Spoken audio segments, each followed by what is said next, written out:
Hello, everyone. Welcome to another episode of the Cultured Pull List. In this week's episode, we'll be talking about the iconic and much lauded Batman Hush. This is a really great story, one of my favorites, a lot of people's favorite Batman story, and I've been looking forward to this for a while. So, yeah, without further ado, let's get into it.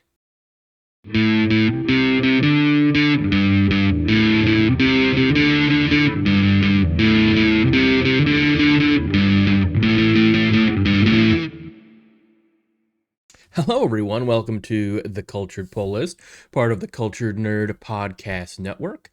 I am your host, Mike, and if you're new, every week on this show, I talk about comic news, but also a specific comic story or story arc, graphic novel, and if applicable, talk about other adaptations of it in like animation, video games, or movies.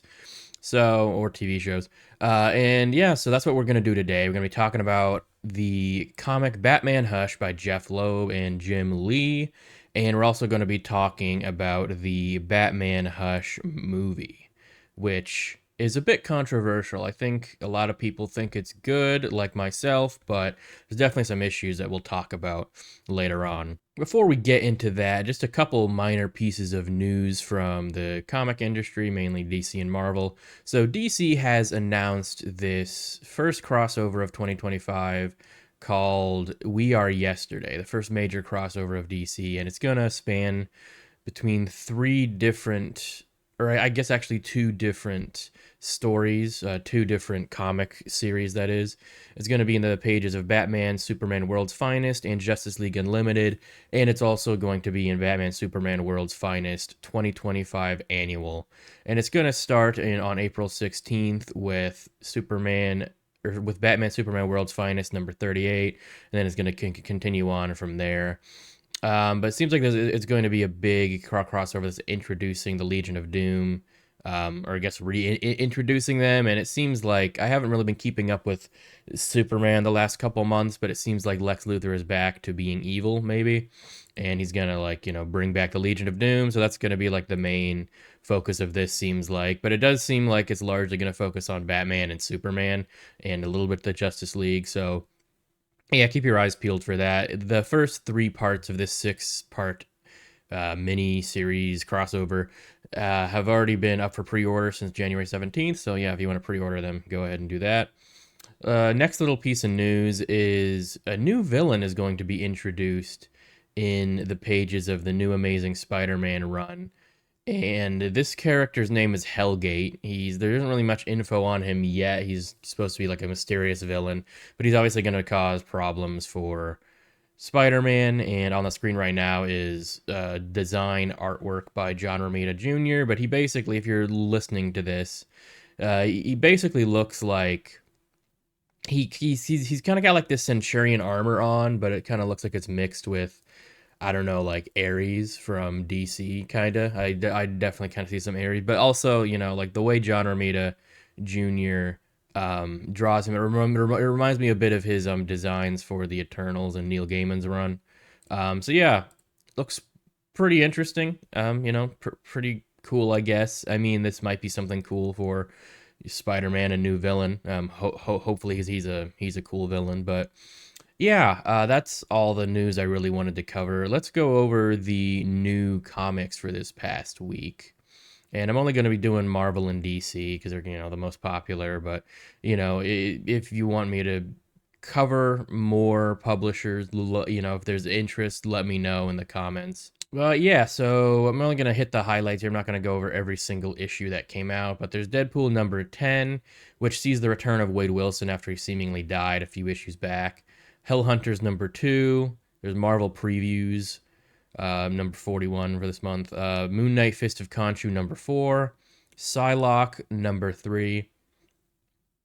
Spider-Boy number 15, which seems to show him teaming up with Daredevil.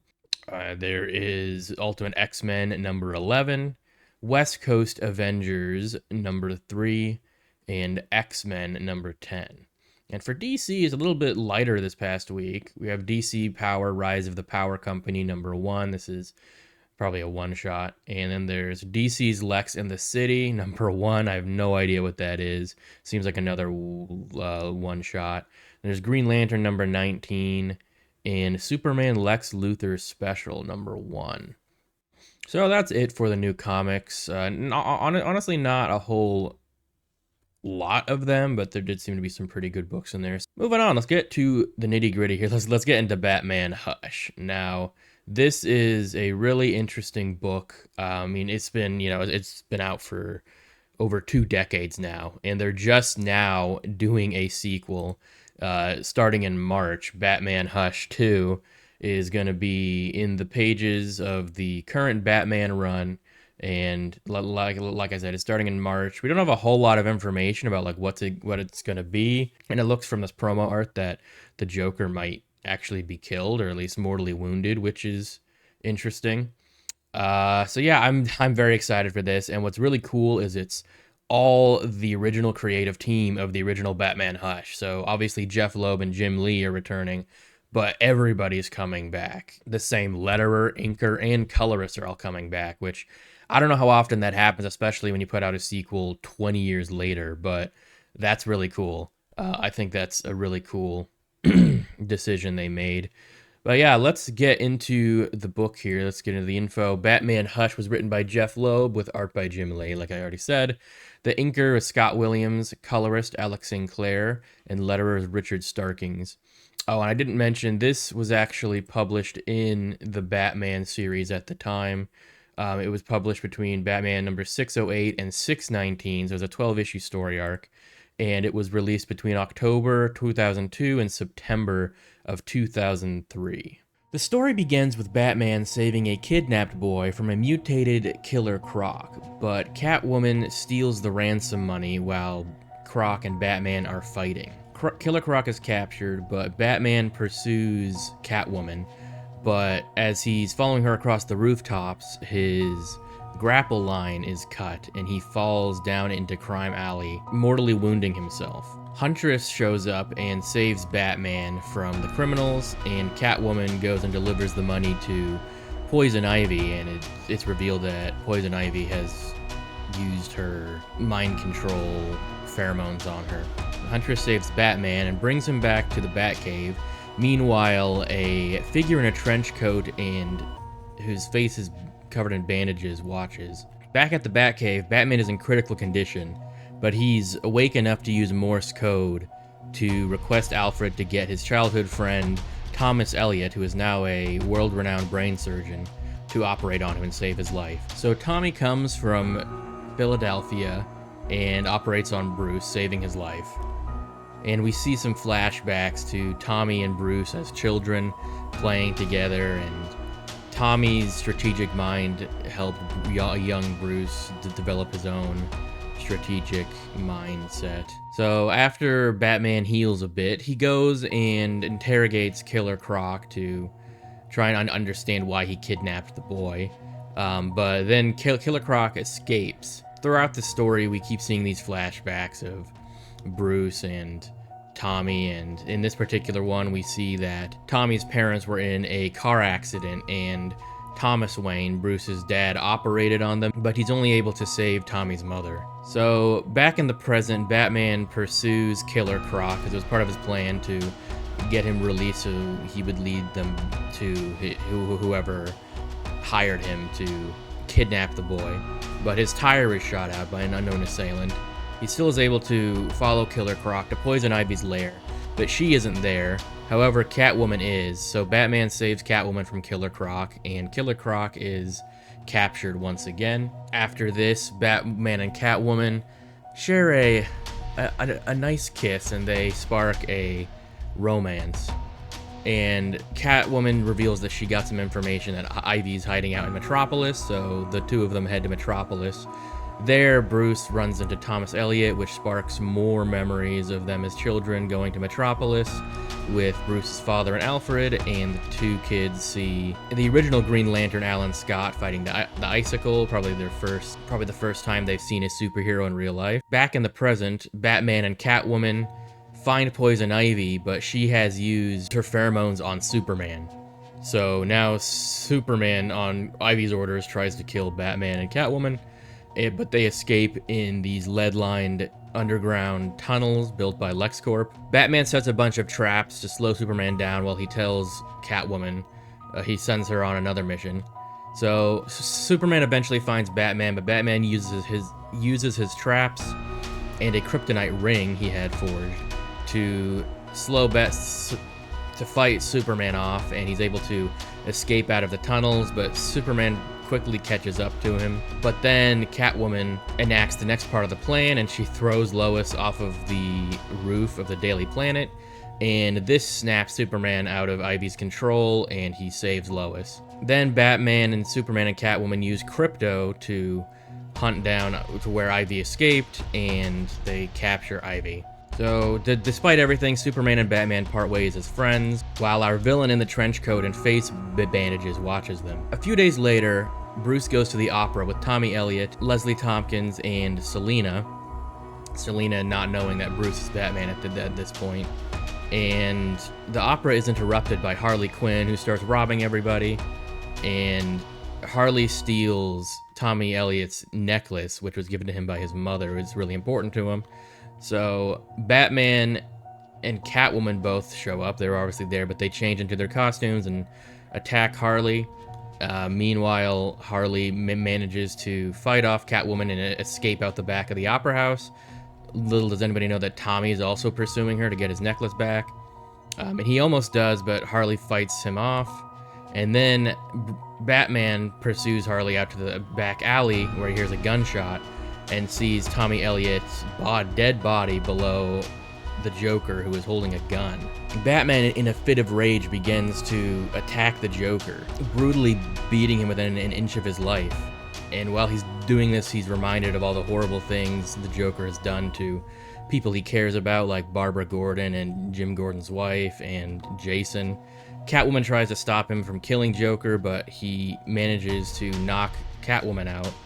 But he listens to Jim Gordon as Jim shows up and convinces him not to kill the Joker because he draws on his own hatred of the Joker. You know, he lost his wife, and his daughter Barbara was paralyzed by the Joker, and he's saying, like, you know, even I don't want you to kill him. So that kind of snaps Bruce out of it. He doesn't kill the Joker, and the Joker the whole time was trying to explain that he was framed and that he didn't actually kill Tommy. Soon after Tommy Elliott's funeral, Bruce goes to the Batcave and reinvestigates Tommy's murder, and he does come to the conclusion that Joker didn't do it, that he was set up. Then Nightwing shows up at the cave and tries to help him out, but they're pulled away by a heist led by the Riddler. So they go to stop the Riddler, and Nightwing tries to convince Batman that if he really is pursuing a relationship with Selina, he should tell her that he's Bruce. And Bruce kind of shrugs off that advice, but it comes into play later. So they stop the Riddler. Nightwing fights off his goons while Batman pursues and actually hunts down the Riddler. And Batman's a little bit concerned because all the other villains around have been acting kind of weird and out of character, like somebody else is pulling the strings. But the Riddler is just kind of up to his own tricks, so is he just ignored by whoever's after Batman. But Batman does find these ashes from a Lazarus pit in the stolen armored car that Riddler stole. And so he's thinking that Ra's al Ghul is the one behind this. So later on, Batman actually does take Catwoman's advice, and he reveals to her that he is Bruce Wayne, and that kind of further cements their relationship. Next, we see Batman kidnapping Talia al Ghul because he thinks that kidnapping her will bring Ra's out of hiding, which it does, and he leaves a clue to his whereabouts at the Batcave. Meanwhile, a seemingly healed Harvey Dent with a whole face shows up at Jim Gordon's house, and he's wearing a trench coat, much like the villain Hush we've been seeing. But he kind of gives Jim a cryptic message, and we're not really sure what game he's playing at. Next, we see Batman hunt Ra's down to Africa, North Africa, and he tells Ra's that he, suspects that he's behind everything, and Ra's says, "No, it's not me, but if you beat me in a duel, I'll tell you what I know. We have a common enemy." So they fight. Meanwhile, Lady Shiva was sent by Ra's to save Talia. She beats the crap out of Catwoman, but then Talia knocks out Shiva herself, because she doesn't want to go back to being under her dad's thumb. Batman defeats Ra's in the duel and mortally wounds him, and Ra's tells Batman that somebody had used one of their Lazarus pits without permission. They're not really sure who, but they're sure whoever did it was whoever is behind all this. Which, you know, isn't that helpful, but I guess it's better than nothing. So then a few days later, Batman and Catwoman are in the Batcave, and Tim Drake shows up and kind of attacks Catwoman because he doesn't trust her and kind of chases her out of a cave. She takes one of the Bat bikes and drives out into Gotham, where she is attacked by the Huntress, who is seemingly under some sort of control. It turns out she's being affected by Scarecrow's fear toxin.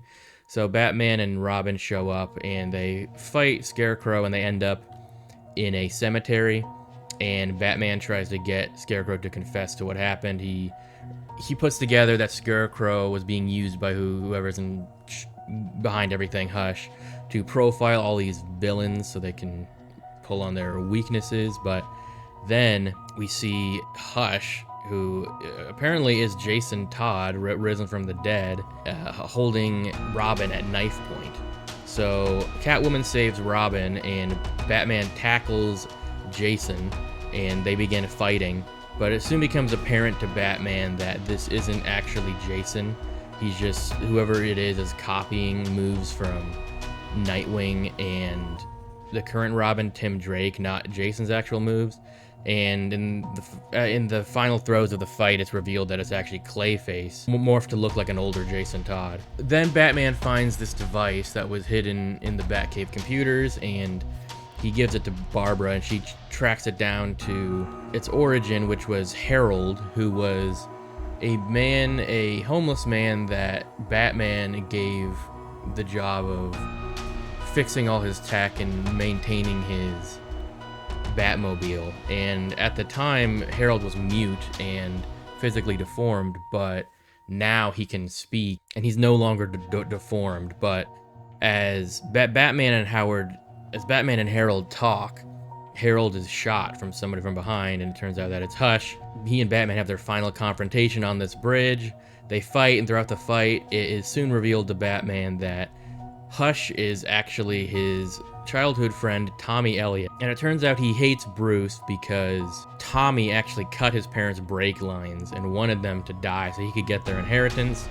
And since Bruce's father saved his mother's life, he wasn't able to live the life of luxury as a kid that he saw that Bruce did. So now he blames Bruce for all this, and this has been, this whole plot has been vengeance for this. But as Hush almost defeats Batman, and Jim Gordon and Harvey Dent show up, and it turns out that Harvey was actually being used by Hush because Tommy restored his face, but with it no longer being Two-Face, Harvey reformed and told Jim everything that was going on. And Harvey ends up shooting Hush, knocking him off of the bridge, where his body later is not recovered. Harvey then turns himself in. As things are wrapping up, Batman explains to Superman, who's hanging out in the Batcave, that Tommy even used that device that Harold made to put subliminal messages into his mind to even remind him of Tommy and to ask for Tommy to come operate on him to save his life. So this whole thing was orchestrated from him by Tommy from the beginning, or at least it seems, but Batman isn't quite so convinced that Tommy did everything. So he then confronts Riddler in prison, and it turns out that Riddler was Tommy's partner, and honestly kind of the one pulling the strings, because Riddler found out that he had an inoperable brain tumor, and that caused him to seek out the Lazarus Pit, which he used to cure himself. And while he was in the Lazarus Pit, he had a moment of clarity and figured out that Bruce is actually Batman. And then he went to Tommy Elliott with a cure for cancer, because it turned out Tommy's mother died from cancer. But Tommy instead wants to join forces with him to take down Bruce, Batman, and so they were partners in the whole thing, but Riddler kind of orchestrated most of it. And Batman says, though, that he's secure in the knowledge that Riddler is never going to tell anybody who Bruce is, because then, that's like the greatest riddle of all, and if he tells anybody, it's not really a riddle. Also, he said that if he does reveal his identity, Bruce is going to tell Ra's al Ghul that Riddler uses Lazarus Pit, and then the League of Assassins will come after him. So kind of blackmailing him to keep his identity secret. So then the story ends with Catwoman and Bruce kind of having a spat because now Bruce is so paranoid. He doesn't trust anybody. So they part ways, but seemingly leave the door open to getting back together at some point when Bruce is in a better place. All right, so I have some thoughts about this book. So I'm going to be talking about all the stuff I liked and a few things I didn't love about this book. And then we're going to get to the actual movie adaptation that came out in 2019. Like, everyone was really excited for it because Batman Hush is such an iconic storyline. And there are some things that the movie did that left a bad taste in some people's mouths, including myself, but we'll get to that. So, first off, I just want to mention, I mean, for me, I mean, the story is amazing, but for me, the star of the show is Jim Lee's art. Like, I love Jim Lee's art, and this book has so many just iconic Batman pages that are just so great. Bruce Wayne as well. Like, you know, if you Google Batman or Bruce Wayne from the comics, more than likely this is going to be one of the top results for one of these Jim Lee pages. So yeah, just amazing artwork. And speaking of the artwork, Hush's design is super cool. I really like the whole trench coat design when he's got kind of like a tactical suit underneath, but then he's also got the bandages on the face. And those don't really come much into play in this story, but later on with Hush, because Hush does show up a lot more in the comics after this story. But the surgical bandages, like later on, he does plastic surgery on himself to look like Bruce Wayne. But that obviously doesn't show up in this storyline. I thought the story was really interesting. It's sort of a cat and mouse game in a lot of ways between Batman and Hush for a lot of this. And I do like how the writer, Jeff Loeb, kind of keeps you guessing about who Hush is, even, you know, fake killing off Tommy Elliott, which I think on its face, introducing Tommy Elliott kind of makes it feel a little obvious that he's Hush. But the way that they like killed him, I think, kind of throws the reader off the suspicion for a while. It is hard to come into this fresh because I have read this before, and this came out 20 years ago, so I'm not sure what people were thinking back, you know, when this first came out, you know, if the red herrings and misdirects were effective or not. But I think it works pretty well standing back and having, you know, read it already and it being now 2025. I think it works pretty well. And like for a little bit there, it even makes you think that Two-Face might be, or a newly reformed and newly restored Harvey Dent might be Hush somehow. The Jason Todd twist was interesting. I didn't mention this earlier, but this book actually came out a few years before Under the Red Hood came out, before Jason Todd premiered as Red Hood. So at this point, the readers and Batman and everybody thought Jason Todd was still dead. So having that twist where, you know, it seemed like maybe Jason's Hush was really interesting. I kind of wonder what that was like back in the day, because I think I already knew Jason Todd as Red Hood but before I read this story originally, so I was never really fooled by that. And what's interesting too is Under the Red Hood kind of retcons this whole battle in the cemetery, where I guess they make it so that I guess at some point Batman really was fighting the real Jason, but then Clayface, you know, he and Clayface switch out at some point by the end. I don't know. I haven't read, to be honest, I have not read Under the Red Hood all the way through. So, you know, that whole story arc. So I'm not sure how that retcon went exactly, but it seems kind of weird to do that, you know, to make it so that like Clayface and Jason switched out. I don't know how that would work, but anyway, kind of went off on a tangent there. A big highlight to this story for me is Batman and Catwoman's relationship. I think so many times in the comics, Batman and Catwoman are just kind of, you know, like a will they, won't they kind of relationship. But I really like it the best when they actually show them having a good relationship together. And I think, you know, too often, you know, they find up some like trumped up reason for them to like be split apart, kind of like Spider-Man and Mary Jane in the comics. I think they have a really good chemistry, obviously, and I think in a lot of ways they are very similar, but they're obviously very different because she starts out as a criminal. She's more kind of an anti-hero, like towing the line, and Batman is very set in his code and justice and all that he does. So I think putting them together, it kind of like foils against each other, but they also like work really well together. And I think they kind of keep each other in check. I think Catwoman kind of brings Batman a little bit out of his like curmudgeon shell and kind of makes him a little less rigid about things. And I think Batman keeps Catwoman like on the straight and narrow. So I think they're really good together. I like that this story shows so much of them together. But, at the end, of course, they find a reason to split them apart, which I think kind of makes sense. By the end, Batman's like so paranoid that he can't even trust Selina. And there was even one part that I thought was a little weird and didn't really, I don't know, make a whole lot of sense to me. Is it seemed like Batman and Tim were testing Selina by having Tim pretend that he didn't trust her, and like they fought, and then she runs out of the Batcave and gets attacked by Huntress. I'm not really sure what the point of that was. Maybe I totally missed it, but I don't think so. I feel like that wasn't really fleshed out fully why they even pretended to do that in the first place. Because then, like, it seemed like the test was just that Selena could take care of herself. It's like, in fighting Huntress, and we already knew that. So I don't know, but I guess it shows that he already had some suspicion with Selena at this point, because it seemed like everybody was turning against him, or like, like he felt like he couldn't really trust anybody besides maybe like Alfred and Dick and Tim. So then by the end, he just, he's feeling betrayed by Tommy, his childhood friend, so now he can't trust anybody. And, it kind of does leave the door open, like Selena says, like, maybe at some point we'll get past all this. And he says, yeah, maybe someday.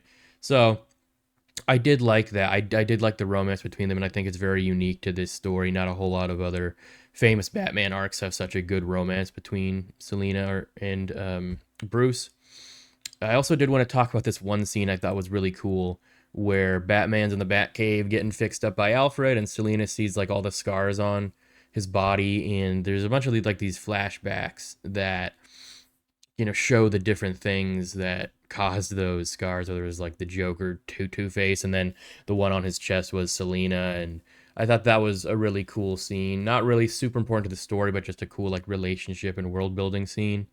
And going back to Jim Lee's art, I really like the art that the art style he chose for the flashbacks. It looks kind of like watercolors. I don't know, what he used exactly, but he uses it for the flashbacks here, showing how Batman got injured.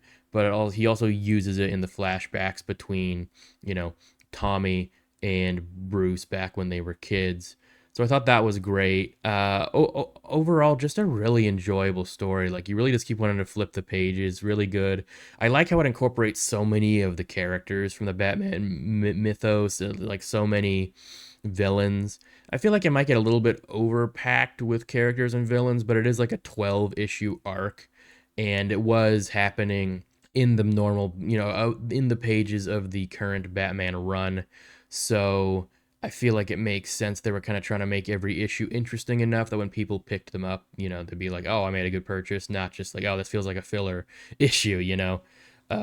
So I think in that respect, the pacing was pretty good. A few things I didn't love. I didn't love Hush's motivation, only because I feel like he wasn't fleshed out enough. I think when they showed them as kids, they didn't really develop Bruce and Tommy's relationship enough, I guess. I feel like maybe they could have had more scenes of them. And I feel like they could have had more scenes with Tommy. This is fleshed out more and further in future stories.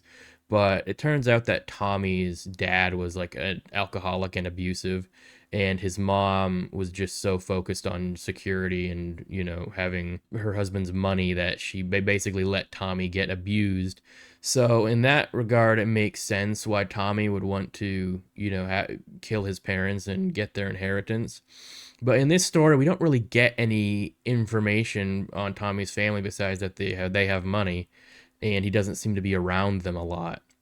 So I guess that's a hint, but we never really see any, sort of hint that Tommy's like psychotic. We never really get any sort of info about, that he hates his parents. So I feel like that was underdeveloped and it was developed later on, but I feel like this story could have done more that would have made Hush a stronger villain. That being said, I do really like the whole idea of Bruce having a childhood friend that betrays him. It's a little like retconny to kind of just like throw him in there now and be like, oh, but he's also like had a huge relationship with Bruce. I think if they ever do any sort of live action adaptation of Hush, it would be cool if they introduced Tommy Elliott as a friend, in like in one movie and then like in the next movie have him be Hush or something like that. Though I don't know if that's going to happen. I guess we'll see. But I do think that whole like being betrayed by a best friend thing is a good backstory for a villain. And yeah, also something that's I think a little bit strange. Maybe they develop this more in future Hush stories, but it's never really explained how he knows how to fight so well and use weapons so well. And it's never really explained. Like he's a brain surgeon, but then he also is somehow a plastic surgeon. They never really touch on that, but he fixes Two Face's face, And a little later on, he does plastic surgery on himself, which I think is probably impossible, but he does it on himself to make himself look like Bruce. Maybe they explain in future stories that he's also a plastic surgeon. I don't know, but those are just like kind of some plot holes and things I wish they had ironed out a little more. I think overall, I just love that it's so. This is just kind of like the epitome of Batman to me. When I read a Batman story, I want it to be like this. I want it to be like relatively straightforward, but have a lot of twists and turns, have a detective element, and have a lot of show a lot of his rogues gallery, show him with the Bat family, all this stuff. I kind of ticked off all the boxes for me and what I want in a Batman story. So yeah, this is such a good story.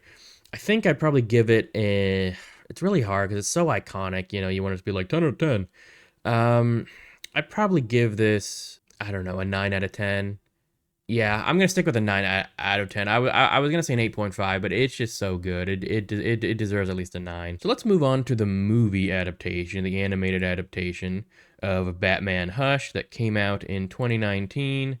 Now, I think everyone who was fans of the comic were really excited about this, and I was definitely one of them as well. What's interesting about this is it's part of the old DC animated movie universe.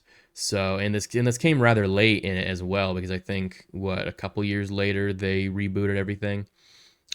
So like this comes after a bunch of other major events like the death of Superman and several Justice League movies. So a lot has already happened, and I feel like in some respects this adaptation kind of suffers from that, from having to fit into this already established universe. I'll talk about that more a little later, but let's talk about the differences between the comic and the movie. Now, I think overall it does a lot of it does a good job adapting a lot of the main events from the Hush storyline, and obviously they had to make some changes because the actual comic is 12 issues long. But some of the changes I noticed, for one thing, at the beginning, they have Bane kidnapping that kid instead of Killer Croc. I'm not really sure why they did that, but I mean, it works. I feel like they're a little bit interchangeable. And then they had Batgirl show up to save Bruce instead of Huntress towards the beginning. And I guess this kind of makes sense because Batgirl had just been introduced somewhat recently in the DC animated universe. But at the same time, I feel like yeah, I mean, I guess they hadn't really established Huntress yet. So if they'd already established Huntress, I guess it would have made sense. In the original comic, it made sense to use Huntress because Batgirl had, it was like post the Killing Joke, so she was Oracle at this point, and she hadn't. I know in more recent stories, she had like surgery or something to get the use of her legs back, but that obviously hadn't happened yet. So I mean, it makes sense, but again, I feel like I prefer the original book, whereas Oracle and Huntress. But like I said, this is one of those things where they had to kind of fit in with the already established universe. I did really, really like the way they adapted Selena and Bruce's relationship.